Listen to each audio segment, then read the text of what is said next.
बिस्मिल्लाहिर्रहमानिर्रहीम। अस्सलाम वालेकुम दोस्तों, मैं हूं शाहिद नईम और आज रिएक्ट जेएस के अंदर हम देखेंगे कि फॉरवर्ड रेफ फंक्शन क्या होता है। बहुत ही इंपॉर्टेंट वीडियो है, इसको गौर से देखिएगा। इससे पहले कि हम अपनी वीडियो का आगाज़ करें, तमाम वो दोस्त जो इस चैनल पर नए हैं उनसे गुजारिश है कि अगर अभी तक आपने हमारे चैनल को सब्सक्राइब नहीं किया तो चैनल को सब्सक्राइब करके बेल के आइकन पर क्लिक कर दें ताकि हमारा एक लॉन्ग टर्म रिलेशनशिप इस्टेब्लिश हो जाए और जब भी हमको नई वीडियो अपलोड करें आपको उसका नोटिफिकेशन मिले और आप उससे भरपूर फ़ायदा हासिल कर सकें। अब बगैर ताखीर के चलते हैं कंप्यूटर की स्क्रीन पर और आज की वीडियो का आगाज़ करते हैं।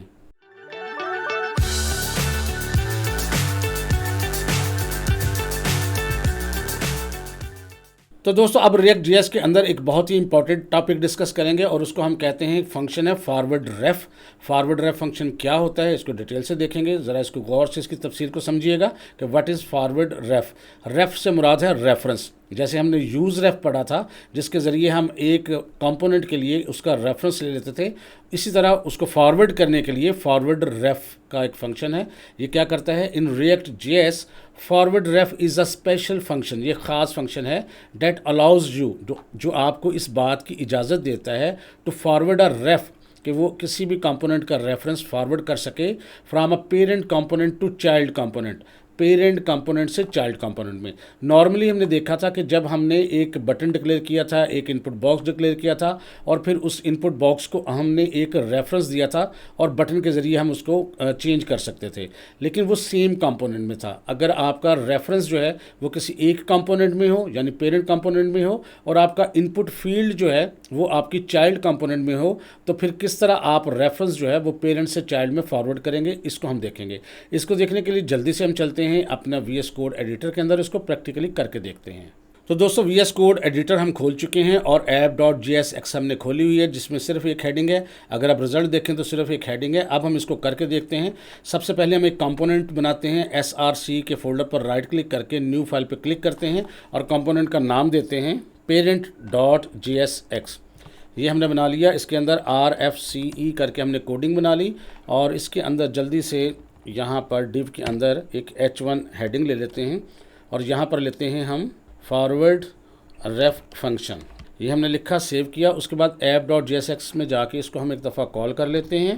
पेरेंट लिखकर इसको हमने सेलेक्ट किया, कॉल किया और क्लोज़ करके सेव किया। रिजल्ट देखते हैं तो देखिए हमारी यहाँ पर आपको हेडिंग नज़र आ रही है। इसका मतलब है हमारा कंपोनेंट काम कर रहा है। अब इस कंपोनेंट में चलते हैं और यहाँ पर थोड़ी सी कोडिंग करते हैं। फ़र्ज़ करते हैं यहाँ पर मैं एक इनपुट फील्ड लेता हूँ और नेम भी इसकी कोई ज़रूरत नहीं, आईडी की भी कोई ज़रूरत नहीं, टेक्स्ट इसकी टाइप रख लेते हैं और इसके अंदर हम BR लिखते हैं और यहाँ पर एक बटन लेता हूँ और इसके अंदर लिखता हूँ एंटर ईयर। ये हमने छोटा सा एक बना लिया है। देखते हैं रिजल्ट क्या है। तो यहाँ पर देखिए एक इनपुट बॉक्स है और उसके साथ ही यहाँ पर बटन है। अभी कुछ कर नहीं रहा, हम एक बल्कि इसको फासला थोड़ा सा और देते हैं और उसके लिए यहाँ पर BR टैग हम दोबारा एक और ऐड कर देते हैं। अच्छा जी, अब हम ये चाहते हैं कि ये जो टेक्स्ट बॉक्स है, अगर हमें आईडी की ज़रूरत नहीं है और नेम की ज़रूरत है, मैं यहाँ से अरेज करूँ ताकि आपको कन्फ्यूजन ना हो। अब हम क्या करते हैं, इसको एक रेफरेंस देते हैं और आपको पता है यूज़ रेफ जो है हमारा पास हुक वो इसके लिए इस्तेमाल होती है। तो ऊपर फंक्शन में यहाँ लिखते हैं हम कॉन्स्ट और ईयर के नाम से ले लेते हैं इज़ इक्वल टू यूज़ रेफ। और ये देखें जब यूज़ रेफ पर मैं क्लिक करूँगा तो आप देखेंगे ऊपर एक नई लाइन ऐड हो जाएगी। ये देखें, इसका मतलब है यहाँ यूज़ रेफ जो है वो भी हमने इंपोर्ट कर लिया है। उसके बाद ब्रैकेट में इसको कोई वैल्यू देना चाहें तो आप दे सकते हैं, लेकिन हम कोई वैल्यू नहीं देंगे। अब ये ईयर जो है ये हमने देना है, रेफरेंस देना है इनपुट को। तो यहाँ हम क्या करेंगे, यहाँ REF लिखेंगे और करली ब्रैकेट के अंदर ईयर लिख देंगे जी। यहाँ तक तो अपने को पहले भी किया हुआ है। अब हम चाहते हैं जब एंटर ईयर के बटन पर हम क्लिक करें तो कोई फंक्शन कॉल हो, तो यहाँ एक छोटा सा फंक्शन बनाते हैं। फ़र्ज़ करते हैं मैं यहाँ लिखता हूँ जी फंक्शन और इसका नाम ईयर लिख लेता हूँ और इसका नाम मैं कैपिटल से स्टार्ट किया ताकि ये डिफरेंट रहे उससे। और इसके अंदर कर्ली ब्रैकेट के अंदर हम कोडिंग करेंगे। फ़िलहाल मैं यहाँ लिखता हूँ console.log और यहाँ पर लिख देता हूँ मैं ईयर। ये बस वैसे ही मैसेज डिस्प्ले करवाया ताकि हम पता लगे कि ये फंक्शन जो है हमारा चल रहा है। और बटन के अंदर जाके लिखते हैं हम ऑन क्लिक और करली ब्रैकेट के अंदर हम लिखते हैं कैपिटल लेटर में ईयर्स। याद रखिए ये फंक्शन का नाम है। सेव करके अब हम एक दफ़ा रिजल्ट देखते हैं। तो यहाँ पर देखें अगर हम एंटर ईयर पर क्लिक करते हैं तो कुछ हो नहीं रहा, लेकिन ज़ाहिर फंक्शन रन हो रहा है और फंक्शन का रिजल्ट जो है वो कंसोल विंडो में आ रहा है। हम जल्दी से कंसोल विंडो खोलते हैं। Ctrl+Shift+J प्रेस करता हूँ तो ये देखिए कंसोल विंडो खुल गई। यहाँ पर पहले से ये ईयर लिखा हुआ है। मैं एक दफ़ा इसको रिफ़्रेश करता हूँ और यहाँ देखें जो ही मैं एंटर ईयर पर क्लिक करता हूँ तो ये देखें ईयर आता है, इसका मतलब ये हमारा फंक्शन कॉल हो रहा है। अब हम क्या करेंगे, अब हम ये करते हैं कि ये फंक्शन तो हमारा कॉल हो रहा है, हम इसमें कुछ और काम करते हैं। इसमें हम लिखते हैं ईयर, ये हमारा रेफरेंस है, डॉट करंट डॉट फोकस, इसका मतलब इसमें फोकस आ जाएगा। एक हम और करते हैं ear dot current dot value is equal to, और यहाँ मैं दे देता हूँ 2025। इसका मतलब है कि हम इसकी वैल्यू चेंज करना चाहते हैं। अब देखते हैं कि हम बटन पर क्लिक करेंगे तो उसमें क्या वैल्यू आती है और उस पर फोकस होता है, चेक करते हैं। इसको तो अब हम बंद कर देते हैं। एक दफ़ा मैं इसको रिफ़्रेश करता हूँ। अब मैं एंटर ईयर पर क्लिक करूँगा तो ये देखें उसके अंदर फोकस भी हो गया और उसके अंदर ईयर की वैल्यू भी आ गई है। अब ये आपने काम पहले भी किया हुआ है, लेकिन मसला ये है कि ये इनपुट टेक्स्ट बॉक्स जो है वो भी इसके अंदर ही है और इसके अलावा जो हम रेफरेंस बनाया है वो भी इसी के अंदर है, फंक्शन भी इसी के अंदर है। अगर कोई ऐसा सिनेरियो आ जाए, कोई ऐसी सिचुएशन आ जाए कि आपका जो इनपुट बॉक्स है या फील्ड्स हैं वो किसी दूसरे कंपोनेंट में हैं और यहाँ से आप उसको डील करना चाहते हैं, तो क्या करते हैं, हम एक छोटा सा और कंपोनेंट बना लेते हैं। SRC पर राइट क्लिक करके मैं न्यू फाइल पर क्लिक करता हूँ और इसका नाम रख लेता हूँ child.jsx और इसके अंदर कोडिंग करते हैं RFCE करके मैंने लिखा और इसके अंदर यहाँ पर एंटर प्रेस करते हैं और यहाँ मैं लिखता हूँ इनपुट और यहाँ बस इनपुट बॉक्स रहने देते हैं और इसको मैंने सेव कर लिया। पेरेंट में जाके ये जो इनपुट बॉक्स था ये मैं यहाँ से कर रहा हूँ ख़त्म यहाँ पर, और इसकी जगह मैं कॉल करता हूँ इसको चाइल्ड को। ये देखें ये चाइल्ड पर क्लिक किया और ये कॉल हो चुका है हमारा यहाँ पर। अब हम देखते हैं कि क्या हमारा अभी भी ये काम कर रहा है सारा। ये देखें हमारी नज़र तो आ रही रिज़ल्ट, लेकिन अगर हम एंटर ईयर पर क्लिक करते हैं तो ना तो फोकस हुआ है और ना ही इसमें कोई चीज़ आई है। क्यों?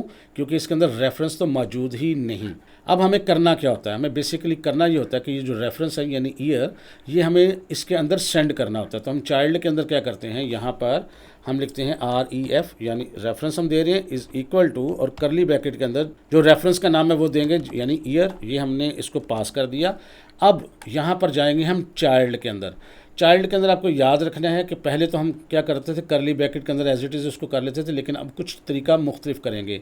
जब हमने फॉरवर्ड रेफ यूज़ करना हो तो पहले हमें उसके इंपोर्ट भी करना पड़ता है। तो हम यहाँ क्या लिखेंगे, इंपोर्ट, और करली ब्रैकेट के अंदर यहाँ लिखेंगे फॉरवर्ड, और यहाँ लिखा भी आ जाएगा फॉरवर्ड रेफरेंस पे आप क्लिक करेंगे, बाकी लाइन खुद लिखी जाएगी। इसका मतलब हम फॉरवर्ड रेफ अब इसके अंदर इस्तेमाल कर सकेंगे। अब हमने इसको इंपोर्ट तो कर लिया, अब हमें इसको एक्सपोर्ट भी करना होता है। एक्सपोर्ट करने के लिए जहाँ पर ये लिखा है एक्सपोर्ट डिफ़ॉल्ट चाइल्ड, जहाँ इसको हमने इस्तेमाल करना होता है, तो चाइल्ड से थोड़ा पहले मैं यहाँ लिखता हूँ एक दफ़ा फॉरवर्ड रेफरेंस, ये लिखा हुआ आ गया। अब हमने इसको ब्रैकेट में कर देना है और ये वाला जो फंक्शन है जिसको हमने एक्सपोर्ट किया कंपोनेंट, सॉरी, इसको हम इस ब्रैकेट में ले जाएंगे। बस अभी तक तो हमने ये काम करना है। अब रेफरेंस हमने वहाँ से भेजा था, याद रखिएगा पेरेंट के अंदर हमने ये REF के नाम का भेजा है रेफरेंस, जो हमें वसूल भी करना है चाइल्ड के अंदर। तो उसको वसूल करने के लिए यहाँ याद रखें दो आपको यहाँ चीज़ें लिखनी पड़ेंगी। एक लिखना पड़ेगा प्रॉप्स और कॉमा दे के REF, यहाँ इसके दो पैरामीटर्स लिखने पड़ते हैं। अब हमने जो यहाँ पर लिखा हुआ है टाइप टेक्स्ट, इसके आगे जाके लिखना है REF रेफ और इसके अंदर REF लिख देना है।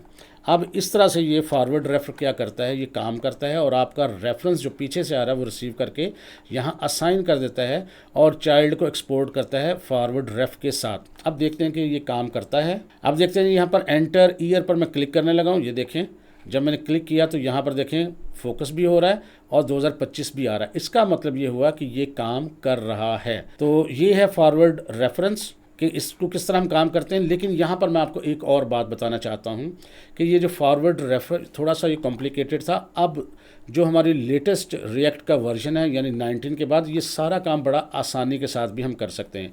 यानी आपको इस तरह लंबा लिखने की ज़रूरत नहीं, इसको बड़ा आसानी से भी कर सकते हैं।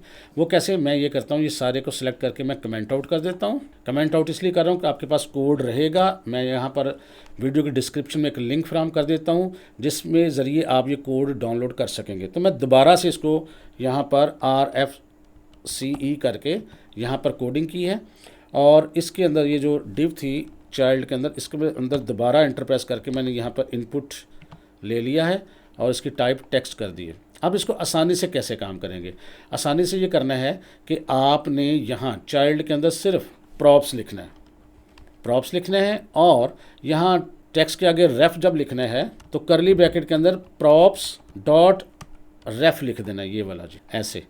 अब सेव करेंगे, अब भी ये सारा काम करेगा। देखें पूरा ऊपर कितना लंबा काम किया था, यहाँ कितना छोटा काम हो गया और हमें फॉरवर्ड रेफ की भी ज़रूरत नहीं पड़ी। करके देखते हैं।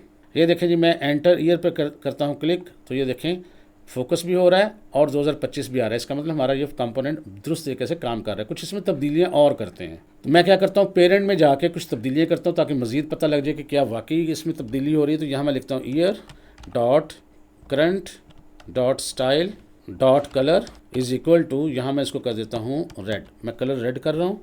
अब देखते हैं कि कलर इसका रेड हो रहा है। अब मैं क्लिक करूँगा जी एंटर ईयर, ये देखें कलर रेड हो रहा है। हम इसका बैकग्राउंड कलर भी चेंज कर सकते हैं, जो मर्ज़ी कर लें, जितनी मर्ज़ी स्टाइलिंग कर लें। तो यहाँ पर मैं लिखता हूँ ear dot current dot style dot background colour is equal to, कोई भी रख लें, मैं यहाँ रख लेता हूँ लाइट ब्लू, आप कुछ भी बदल कर लें।